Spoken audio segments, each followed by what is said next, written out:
Friends, அஸ்ஸலாமு அலைக்கும். இன்றைக்கி நம்ம பார்க்க போகிற ரெசிபி கேரட் போலா. கேரட் கும்ஸ் இப்படி வேறு பேர் இருக்குதுக்கு. ஸோ இது வந்து ஒரு கேக் மாதிரியான ஸ்வீட் ஐட்டம். ஸோ இது எப்படி பண்ணலாங்கிறத பார்ப்போம். ஃபஸ்ட்டு ஒரு பேனில் 4லேருந்து 5 டேபிள் ஸ்பூன் கீ விட்டு ஹீட் பண்ணிக்கோங்க. ஸோ நெய் சூடானதுமே வந்து 1 கப் அளவுக்கு கேஷ்யூ நட் ஆட் பண்ணுறேன்.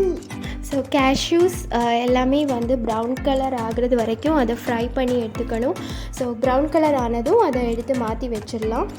இது கூட வந்து ரைசன்ஸ் இருந்துச்சுன்னா கண்டிப்பாக அதை சேர்த்துக்கோங்க. நான் வீட்டில் ரைசன்ஸ் இல்லாததுனால அதை நான் ஆட் பண்ணிக்கல. ஸோ இனி வந்து அதே பேனில் வந்து 3 கப் கேரட் வந்து கிரேட் பண்ணி வச்சுருக்கேன், அதை ஆட் பண்ணிக்கலாம்.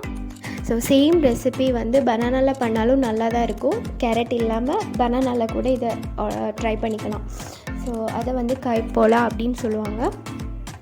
ஸோ இது வந்து கேரட் நல்லா சாஃப்ட் ஆகுறது வரைக்கும் நல்லா சாட்டே பண்ணிவிட்டு அது கூட வந்து நான் 4 டேபிள் ஸ்பூன் சுகர் ஆட் பண்ணிக்கிறேன்.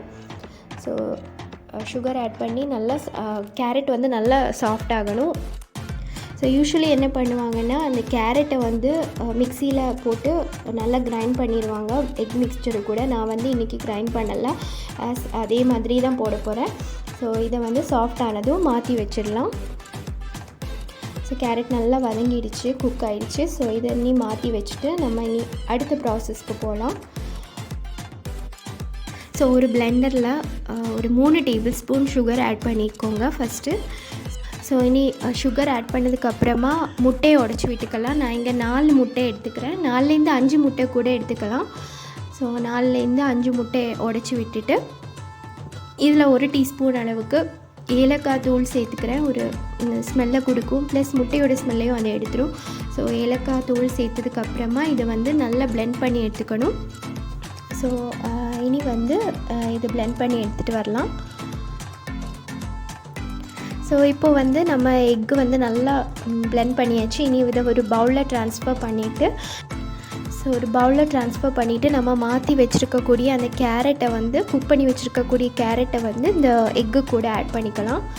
ஸோ சேம் மெத்தட் பனானாவில் பண்ணுறதா இருந்தால் பனானா வந்து நல்லா குட்டியாக நல்லா இல்லை கொஞ்சம் மீடியம் சைஸாக சாப் பண்ணிவிட்டு நெய்யில் வதக்கிட்டு கேரட்டுக்கு பதிலாக நம்ம பனானாவை சேர்த்துப்போம்.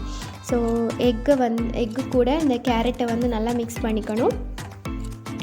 ஸோ கேரட் நல்லா மிக்ஸ் பண்ணதுக்கப்புறமா நம்ம எப்படி குக் பண்ணலாங்கிறத பார்ப்போம்.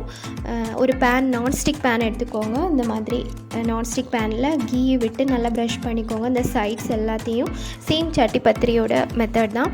ஸோ இனி வந்து நம்ம ரெடி பண்ணி வச்சுருக்கக்கூடிய கேரட் எக் மிக்ஸ்சரை இதில் விட்டுட்டு அந்த கேரட்டை வந்து கொஞ்சம் ஈவனாக ஸ்ப்ரெட் பண்ணிக்கோங்க. ஸ்ப்ரெட் பண்ணிவிட்டு வேணும்னா அந்த ஃப்ரைங் பேனுக்கு கீழே வந்து ஒரு நல்ல ஹெவி ஃப்ளாட் பேனை கூட வச்சுக்கலாம். அப்போது கீழே வந்து பர்ன் ஆகாமல் இருக்கும். ஸோ இது வந்து ஒரு 15 மினிட்ஸ் குக் பண்ணிவிட்டு மூடி வச்சு குக் பண்ணிவிட்டு ஒரு ஸ்பேட்டுலா வச்சு இந்த மாதிரி சைடில் இலக்கி விட்டுக்கலாம்.